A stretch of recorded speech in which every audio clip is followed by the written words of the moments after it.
Wallisaan Oromoo beekamaan aartisti Keekiyyaa Badhaadhaa gaafii fi deebii godhame keessatti waa'ee dhimma hulaa galaanaa irratti gaafatame deebii akkas jechuun deebise. Deebii ajaa'ibaa ani dhiiga diimaatu natti mul'ata osoo galaana diimaa osoo hin taane dhiiga diimaatu natti mul'ata jechuun gaafii yeroo ammaa kana miidiyaa irratti ajaa'iba namatti taate deebisee jira. Mee bal'inaan isiniin ga'a. Oduun aammeen amma jirtu muummichi ministeeraa Dr. Abiyyi Ahmad waraana makalakayaa fi akkasumallee waraana baay'ee taankota adda addaa meeshaa waraanaa hedduu gurguddaa dabalatee jechuudha gara hulaa galaana diimaatti gara asabitti akka sochoosaa jirutu dhagahamee jira jechuudha. Kana irratti shaabiyaalleen jechuudha waraana ofii waan qabdu gara daangaa ofiirratti hiifataa akka jirtullee dhagahamaa jira. Mee bal'inaan isiniin geenya jechuudha. Itoophiyaa fi uummanni Itoophiyaa akkasumallee Eritiriyaa fi mootummaan Eritiriyaa dhugumatti Itoophiyaan wal loluu fedha qabanii kan jedhu mee ni ilaalla jechuudha. Akkasumallee miidhaa akkamtu Itoophiyaa irra dhaqqabuu dandayaa fi Itoophiyaanoo lola kanarraa faayidaa akkam argatti kasaaraa akkam argatti Eritiraanoo lola kana yoo Itoophiyaa wal lolte kasaaraa akkamtu sii mudata waan jedhu bal'inaan waliin ilaalla. Daawwattoota keenya kabajamoo fi jaallatamoo akkam jirtu baga irra deebiin gara chaanaala Oromaan dhuftan. Namoonni haaraa taatan subscribe godhaa. Viidiyoon namoota hedduu bira akka ga'uuf like share gochuu hin dagatinaa. Yaada keessan komentii jalatti nuuf barreessaa. Daawwattoota keenya kabajamoo wallisaan beekamaan aartistiin kabajamaan Keekiyyaa Badhaadhaa gaafiif deebii taasifame irratti guyyaa lama dura jechuudha waa'ee dhimma hulaa galaana diimaa gaafatamee ture. Dhimma hulaa galaana diimaa kana irratti ani galaana diimaa osoo hin taane dhiiga diimaatu natti mul'ata jedhee deebii deebise jechuudha. Akkuma beekamu aartii jechuun kan fuulduratti waan dhufaa hundaayyuu argu jechuudha. Maaskaakoppii yeroo ammaa kana jechuudha aartii jechuun aartistii jechuun jechuudha. Maaliif uf duratti waa arga waan dhufullee hirraaga jechuudha. Dhugaa rabbii dhiiga diimaatu natti mul'ataa jedhe. Dubbiin isaa kun dubbii jabaadha beeka. Dhugaa rabbii maaliif namni waan tokko waan argee fi waan raaga meebii gaa wanni kun hojiirra ooluu danda'a hojiirra ooluu dhabuu danda'a hin beekamu kun shuurii miti jechuun waan murteessaa miti jechuudha waan itti amanamoo miti jechuudha. Garuu inni akkas jedhee deebisee kana jechuun egaa dhiiga namaatu amma boodaallee achirratti gajjigaa yoo argitee ulaa sanillee kan argatu taate ilmaan namaa itti duguugamanii ilmaan namaa agartee akkuma kana dura lola gaafa warra kaabaa kan Tigraay fi mootummaa Itoophiyaa bilisiginnaa koo Dr. Abiyyi Ahmed gidduutti deemaa ture. Nama baay'eetu fakkeenyaaf uummata sanirraa dhumee ture. Akka sanitti gaa namni duguugamee akkasitti yoo wanni kun argame malee yoo argamellee walumaa galatti wareegama guddaan hulaan galaana diimaa sun Itoophiyaan argattiidha walumaa galatti jechuudha. Akka inni dubbii kana dubbatetti dubbii isarraa wanni fudhatamu wanni mul'atu waan akkasiiti jechuudha. Hundaafuu hulaa galaanaa kana Itoophiyaan ni argatti moo hin argatti kan jedhu walumaan ilaala.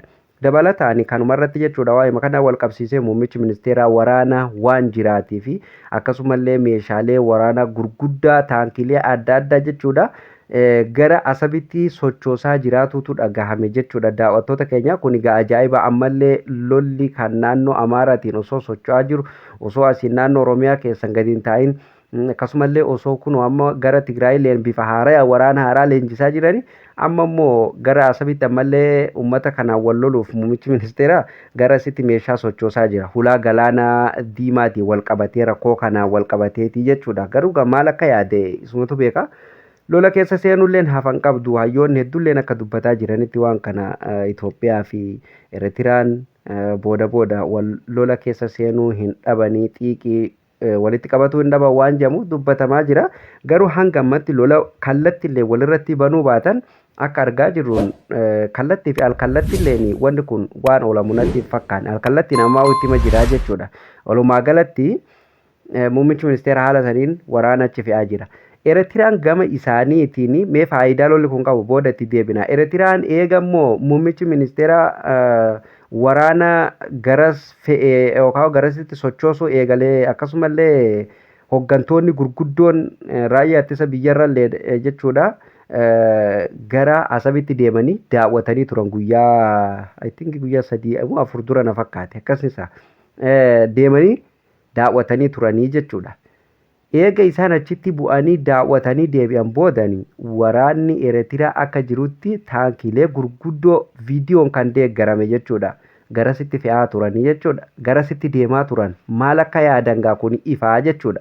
Sigalee waraanni Itoophiyaa Fakkeenyaaf wanti kun ni jedhame malee kan Itoophiyaa ammaaf achitti hangas mara akka jedhan kanatti waan bu'ellee natti hin fakkaatu akka yaadetti garuu hooggantoonni gurguddoon olaanoon akkasumallee raayyaa ittisa biyyarrallee namoonni baay'een garuu dhaqanii daawwatanii deebi'uun kun ifaa jechuudha adda baafamee jira.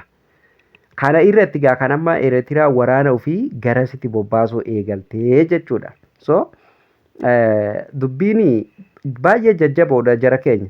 Wallahi baay'ee dubbii waan jajjabduutu as deemuu jira. Waan amma takka takkee wabo waliin Oromiyaa keessatti yeroo tokko tokko tash godhan kanaa miti jechuudha. Waan guddaatu as deema. Hundaafuu rabbi nagaa nu haa godhu. Mee waa'ee kasaaraatii fi faayidaa lola kanatti yoo deebinu jechuudha. Itoophiyaan tokkoffaa irratti akka naannoo kasaaraa guddaa keessa waan jirtuuf kasaaraan dinagdee isii mudatuu danda'a jechuudha. Kasaaraan dinagdee dhibbaan dhibba takka isii mudatu ifaa jechuudha. Maaliif meebii amma Eertiraan maan amma tuffannu tuni humna irra qabaatuu dandeessi. Because lola keessa hin jirtu gaa. Fakkeenyaaf Eertiraa keessaa qaamni tokko kan mootummaa sanii wal qabaa jiru hin jiru hubadhaa. Kana hubadhaa. Gama ollaa isilleetiin namni tokko kan isiin ollaa isii hundaa walii nagaa yoo Ameerikaa takkittii taate malee. Garuu Itoophiyaa yoo fudhatte Itoophiyauma keessa wagarte biyyuma teenya keessa iyyuu faannoo naannoo Amaararraa faannoo naannoo Tigraayirrallee akkasumatti warri TPLF gama Oromeelleetiin waraanni bilisummaa Oromoo gama Sumaaleelleetiin akkasumatti Alshabaabiitu jira. Siigalee waa hedduutu jira jechuudha jira keenya. Dubbii hedduutu jira. Xaaxaan kun hundi osoo jiru kana dhiisanii warra ollaatiin wal loluu deemulleen agartee ijoollee raayyaa ittisa biyyaa keessa jirtu tanaa fi akkasumallee gana ilmaanuma hiyyeessatti taphatudha walumaa gala ilmaan hiyyeessatti taphatu dhiiga ilmaan hiyyeessatiin qoosuu taati malee hulaa galaanaa maa argannaa miti hulaa galaanaa argatuun biyyi keenyalleen addunyaa walqixaatuu keessatti hanga tokko jechuun ni tarkaanfatti gara fuulduratti jechuudha. Biyyoonni bahara hin qabne hundumtuu sadarkaa gadaanarraa kan jiran keessaa tokko Itoophiyaadha. Biyyi hulaa galaanaa qabdu kamiyyuu jechuudha. Dhiisee biyya biraa dhiisi asuma warri Sumaalee kunuyyuu hulaa galaanaa warri qabu harka parsantaa meeqan nu caalu jechuudha. Sigalee daldala isaanii asirraan gurguratuu danda'anii akkasumallee dhiyeessii alaa dhufullee gara biyya keessatti illee galfachuuf fakkeenyaaf oomisha isaaniillee gara alatti ergatuu fi kan alarraa galfatuuf baay'ee salphaadha jechuudha gatii raka isaanii jechuudha.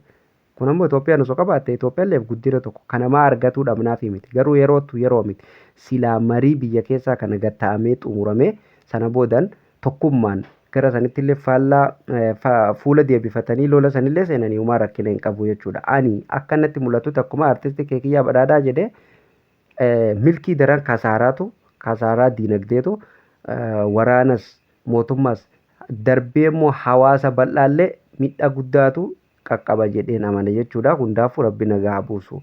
Akkasumallee walumaa galatti kasaaraatu caala. Hawwa argamitellee wanni tuni kasaaraatu caala. Sila akkuma afaan Injaan osoo itti kutatanii humaa miti. Akkuma kana dura immoo ulaa maalii jedhanii ulaa magaalaa tana gara Sumaalee kanallee mootummaa Sumaalee kanallee ofitti kaasaniit sunumtuu akkasumaan booda'uu deebitee kijiba taate. Osoo akkuma silaa afaan Injaan kanatti mootummalleen hojii ofii itti xumure rakkina hin qabu jechuudha.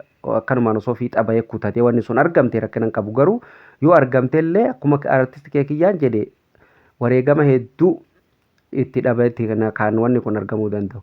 Eertiraan gama isiitiin waraanallee yoo bobbaafte ammaaf yeroodhaaf Itoophiyaarra humna qabdii hubadhaa tana shawwadamina dhugaan isiniin jaa humna qabdii amma yeroodhaaf uummata xiqqaadha tokkummaa qabanii meeshaas qabanii akkasumallee gargaarsallee qaban biyyoota ollaa takkallee wallaban qaban akkuma reefu isiniin jaa Itoophiyaan amma Somaaleellee noo xiqqooma jette kunoo Eertiraan olluma isaaniitii olluma teenyaami akkana Sudaanilleen akkasi Masriilleen akkasi agartanii ilaal biyya meeqa jechuudha. Ka ollaatiin baana barka ganda keessaa ka mana keenya keessaa dhiisaati. So kanaafu Eertiraan irra kana hundaan gaafa Eertiraa fi Itoophiyaa wal dhootte Masriilleen Masriilleen gara Eertiraa gortii hubaddaa gaafsan Sumaaleelleen qariibira gara Eertiraa akka gortu kun shakkii takkan qabu beeka amma gana geenye jiru abiyyi jammalee kana shakkii takkan qabu TPLF tunis akkasumallee faannoon tunis garam akka deemtu shakkii takkan godinaa jechuudha. Waan biraa dhiisiitii waraanummaan bilisummaa Oromoo ijoollee maan teenya